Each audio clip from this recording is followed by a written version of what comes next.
Teacher Prix, how to get back to my study routine?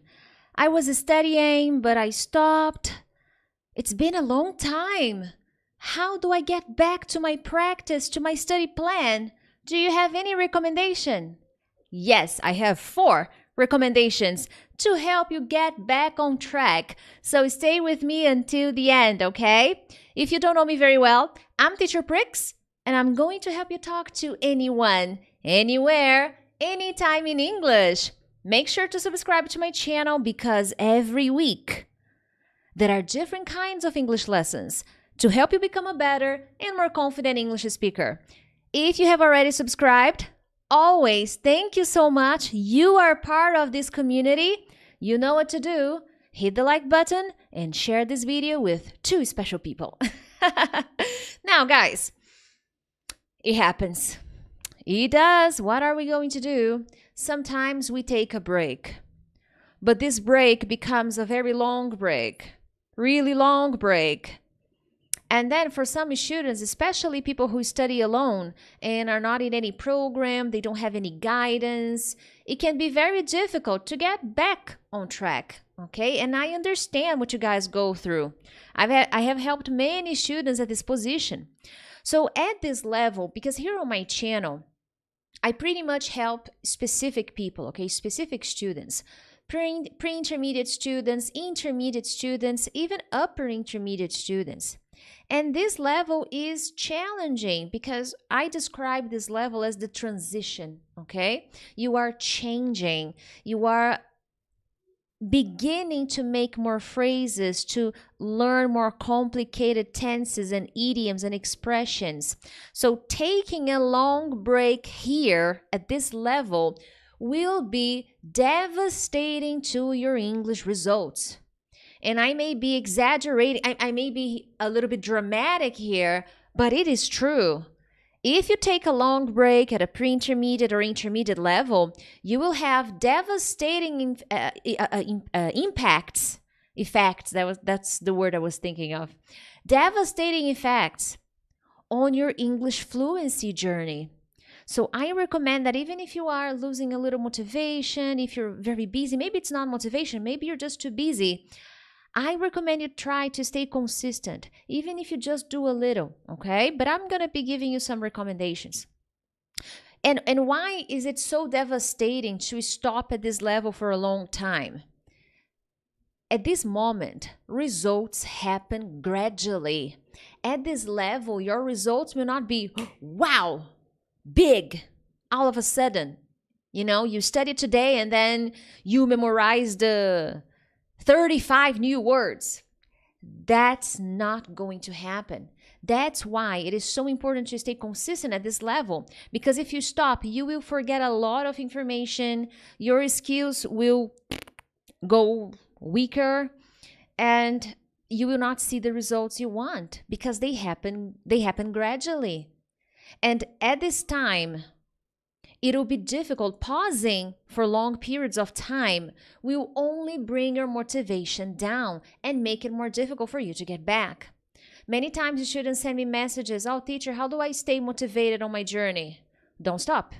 You want a simple solution to motivation? Don't stop. Because if you stop, it'll be even more difficult to be motivated because it'll be difficult to get back. The more you stop, the more difficult it gets. And I will explain in the recommendations that I'm going to give you why that happens, okay? But moving on. What I do with my students, you know, I have an online program, my academy, and there it's much easier for students to be consistent. And why? Being consistent requires organization. And if you're studying alone, and you don't follow any plan, you don't have any guidance or any program like mine, it is much more difficult to stay organized. And I don't know you so well. I haven't seen you. I haven't talked to you. Maybe I have. I don't know. But in many cases, I have seen and I have talked to many different people. They take long breaks because they don't have organization in their practice. And this is something that I consider very important. And with my students in my program, I make sure that they have everything they need to study, the perfect environment so that it can include English in their lives and make this process easier. Because I have students who are doctors, teachers, managers, business people, stay-at-home mothers, stay-at-home fathers, so they have a busy life. Organizing their study routine on top of that can be complicated for some people. So I make sure that I bring everything in an organized place for them. Now, we're human beings. Problems happen to everyone, even to my babies, even to my VSA. So they always have me to ask questions to and have the support they need to get back. Another very important thing. So if they, teacher, I stopped for 2 weeks, any recommendation, what do I do? Well, I'm there for them, giving them the recommendations and feedback and support they need. Okay? Now, number 1, be realistic. The first recommendation I'm going to give you is based on this quote: Rome wasn't built in a day. I don't know who said this, but this person is clever. You should listen to this person, okay? And what is that supposed to mean? This quote basically explains that it requires time and practice to create something big and great. So I am happy you are getting back. And if you're watching this video, it means you want to get back to your study routine and focus again. But Rome wasn't built in a day. And this is what happens when students want to get back. They get so excited that they watch a million videos with recommendations, teachers, different sources, and they have this overload of information. Because they're excited, they want to get back. And this is the worst strategy you may follow to improve your English, to get back to a good study routine, to get back on track. So take that into consideration. Rome wasn't built in a day. So don't expect, and this is connected with 2 things. The fact you want to do a lot because you're back. You're like, yes, I'm going to study grammar. I'm going to watch videos. I'm going to listen to podcasts. I'm going to watch Netflix in English with subtitles in English. What? I'm going to have a journal. And your brain is like, whoa, chill. Because Rome wasn't built in a day. And another point is, don't expect to recover all the time you weren't working on your English within a week or 2. This is an unrealistic expectation. So you stay 2-3 months on a break. We were on a break. You stopped. And now, in a week, you want to recover everything? That's not how the brain works. You need time. You need patience. And you need love. Yeah, love. Love conquers all. Because another thing that tends to happen to people is they become very hard on themselves. Oh, I failed. I'm so irresponsible. Nothing works in my life. Love yourself a little. You were on a break. It happens. You took a long break. It was not good for you. Be realistic. So don't set up difficult goals. So that's what I mean by be realistic. If you set up difficult goals, you will stop again because you're being unrealistic again. It's just like when someone stops going to the gym, stops exercising, and starts eating junk food. And then they decide to get back again after 6 months eating terribly bad, okay? What is going to happen if you decide to go to the gym for 3 hours a day and just eat salad? That is too much. And you are not going to recover the 6 months you lost when you didn't exercise, when you didn't eat well. So this is something we need to analyze, and this is the overcompensation the brain tries to do because you feel guilty. At the end of the day, when we try to compensate for our actions, it's because we feel guilty.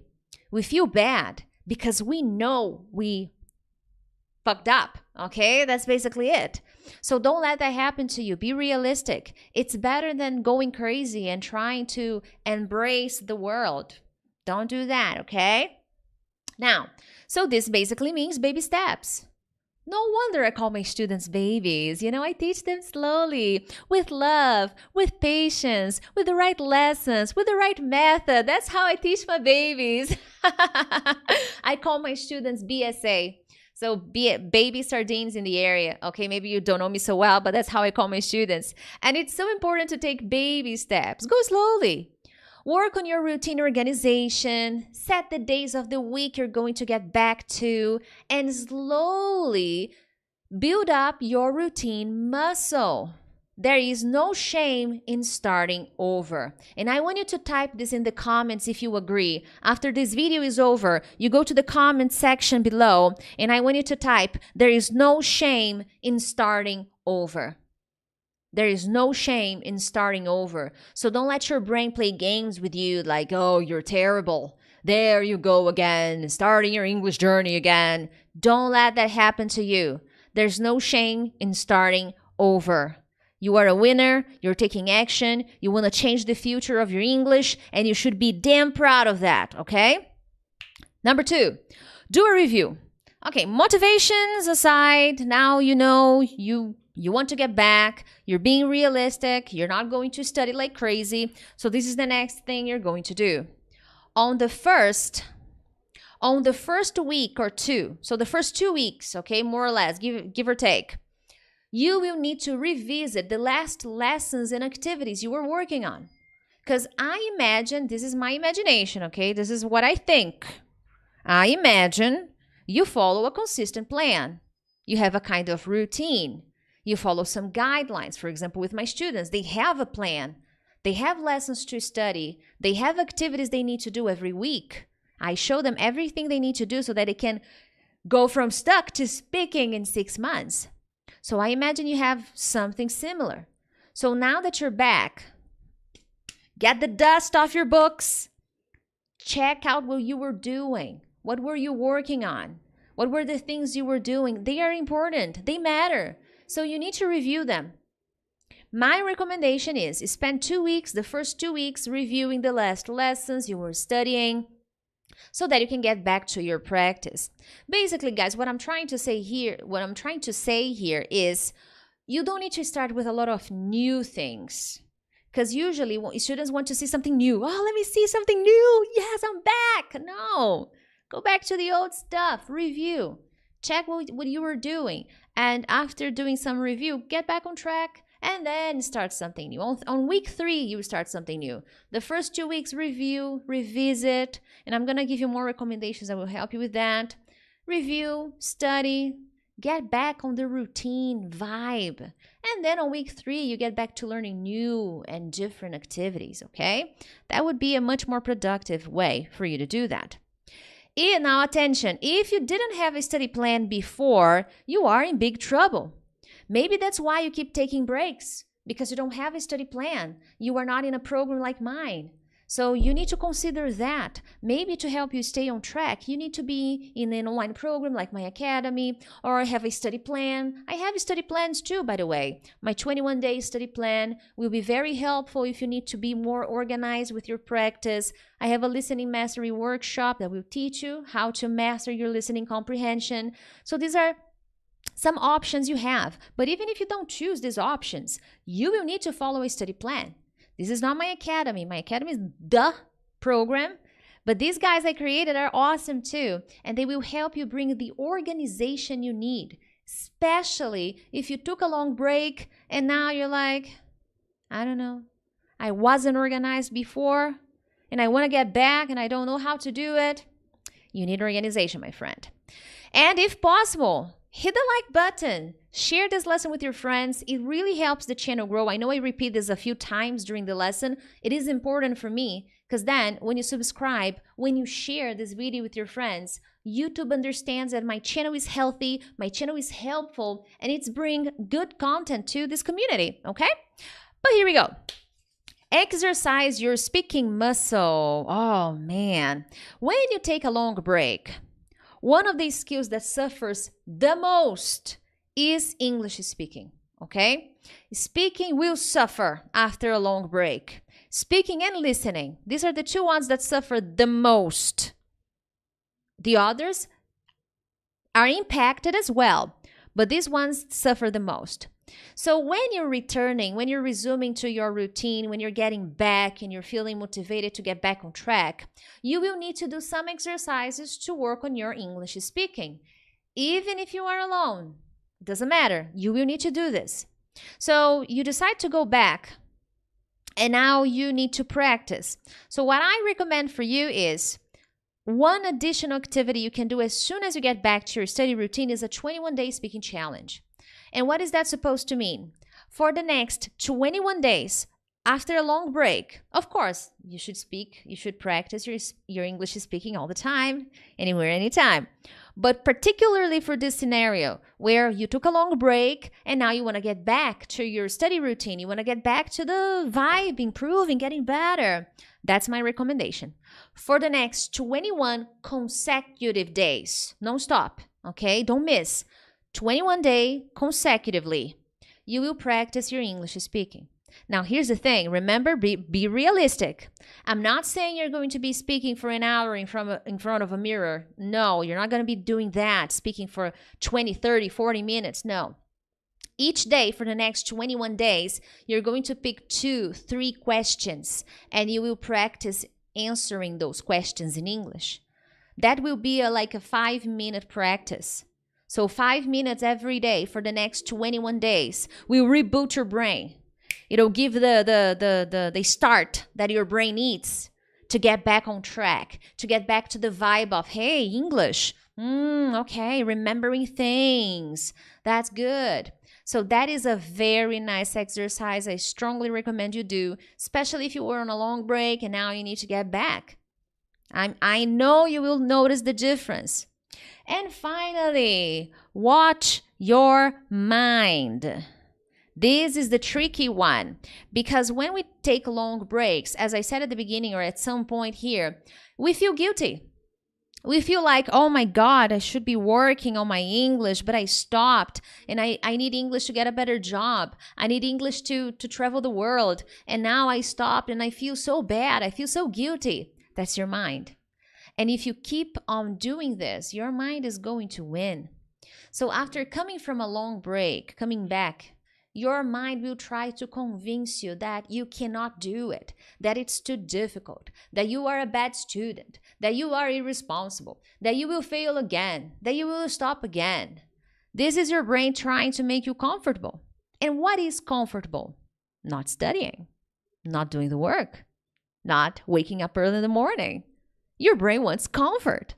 Your brain wants to be on a vacation, on a never-ending vacation. So when you do work, your brain doesn't like it. So it'll use every strategy in the book to make you stop again. So this is what I said. There is no shame in starting again. And my final recommendation is don't be so hard on yourself. Be kind. Because if you keep telling people around, yes, I stopped because, I'm so irresponsible, I'm so busy, life's so difficult, you will soon find the same problems again. And your mind will show you that, see, this is not for you. Come on, you always stop and get back again. Don't do this. You don't need this. English is just too difficult. English is not for you.